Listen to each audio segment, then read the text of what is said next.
Alright guys, this is a long playing review for Gryzor on the Amstrad CPC, released by Ocean Software in 1987. And there's some excellent box art there from Bob Wakelin. And as usual, he likes to rip a few things off, and we can see a bit of an Arnold Schwarzenegger in Predator rip off there. Now this is a conversion of the arcade game Contra, of course, released by Konami in the same year, 1987. And it's one of the most famous run and gun shoot 'em ups ever. And there's the arcade cabinet in all its glory, although I think one with camo dressing all over rather than the white was released. Anyway, as always, we're going to take a look at the arcade original first, just very quickly, so we can sort of compare to the Amstrad version. And we'll just take a look at the first level of Contra. Pay attention to the graphics and the layout of the level, how it moves and plays. And it's a pretty short game. I think you'll probably seen on my last video on my channel, I've done a speed run of this, and I think I did it in about sort of 7 minutes or so. So it's a pretty short game. And pretty much the Amstrad version, which we'll be coming to very shortly, will be a kind of a speed run slash long play. You can complete it very quickly. I complete Gryzor in about 5 minutes 27 seconds. There we go. Get to the end of a level and you get into the enemy base there, and you go through this sort of corridor and tunnel system before finally fighting a boss of some sort.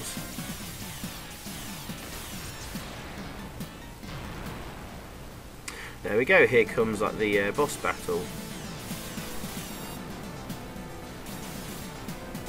Destroy the defences. Easier said than done actually. And there's the boss, left on his own, defenceless. Thankfully we've got the awesome laser weapon,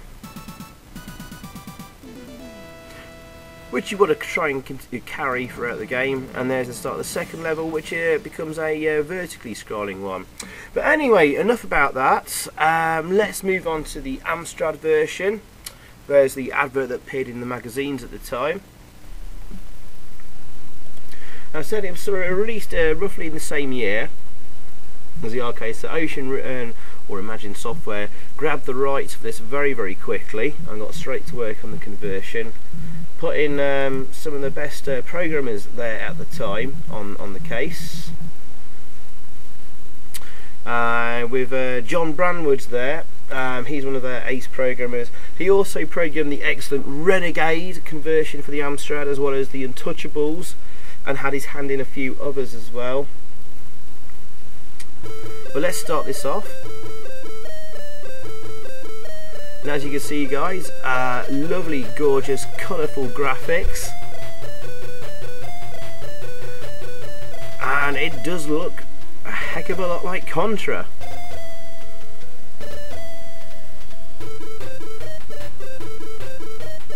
Certainly the sprite movement feels very similar to Contra, the original, which is really important. Certainly the sprites do look like them as well, and move very well. The only problem is, straight away, there's no scrolling. It's flick screen scrolling, which is a big disappointment. But more on that later.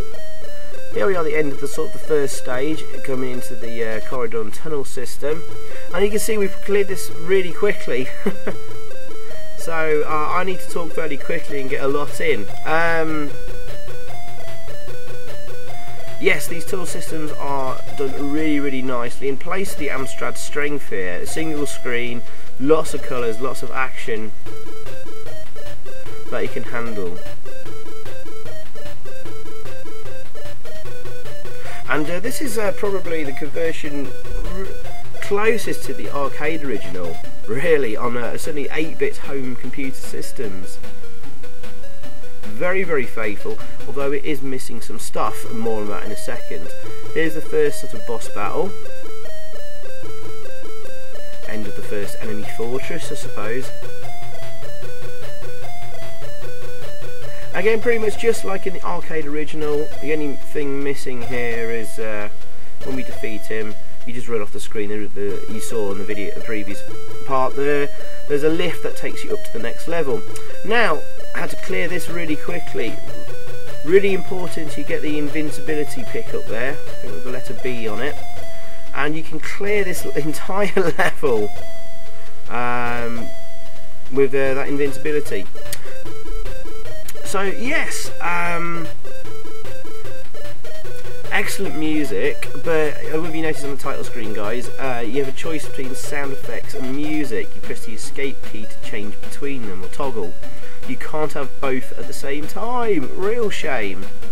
And the lack of scrolling is a real shame, the two big negatives about this conversion. However, everything else is absolutely fucking brilliant, pardon my French, but I absolutely love this game and this conversion.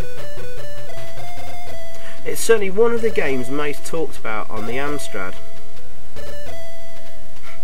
Because I don't know, I mean, one, it's really great fun to play. Everyone on their computer system wants at least one good run and gun shoot 'em up kind of game, and Gryzor's one of them for the Amstrad. It's funny that it is talked about a lot. A lot of people really love the game, and kind of ignore the fact that the side-scrolling levels don't scroll. Which is a massive negative. It really is, especially when there might be an enemy waiting to jump on you right on the other edge of the screen. But it's a great game to kind of sum up the Amstrad, really. As in, lovely colourful graphics, no scrolling. That's kind of the Amstrad in a massive generalisation there. And guys, okay, first we're on to the sort of the final level here. Unfortunately, on the Amstrad version, another negative is it misses out the sort of ice and snow section just prior to this bit, which is a real shame. And you're also missing out on the giant alien that's like sort of throwing discs at you. That's missing, sadly. Other than that, it's all here, and it's Contra, and it's awesome. And I'm running at a time on my review because we're getting very close to the end. Other things to mention: Jas Seabrook did the music, and he's done a lot of fantastic stuff. Oh, here, very important, you pick up this because it gives you invincibility for 40 seconds, which is enough to reach the end of the level and complete the game. So, looks very easy. It's actually quite hard to do without losing a life. Certainly on a couple of the end of level boss sections. Bit of practice, you'll do it. Oh, and what was it? Graphics done by Mark K. Jones. He's done a lot of great stuff. Renegade graphics he did, as well as Jailbreak, which wasn't so good. But here we go, this is the end of the game.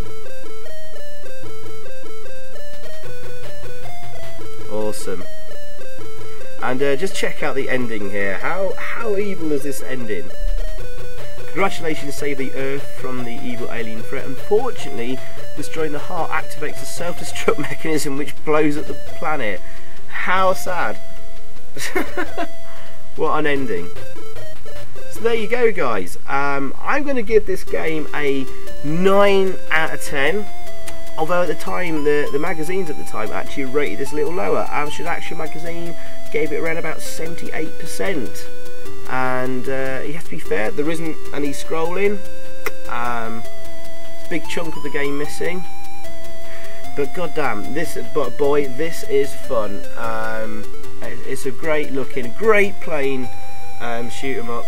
And I beg anyone out there, programmers in 2014, which is when this video is up, if you're going to do a project, take the Gryzor sprites and graphics and player movement, sprite movement and AI, and please do a whole new version with scrolling, the missing sections, and music and sound effects, and this will get a 10 out of 10. There you go. One of the most interesting and one of the best games on the Amstrad CPC. Thanks for watching, guys. See you soon. Bye.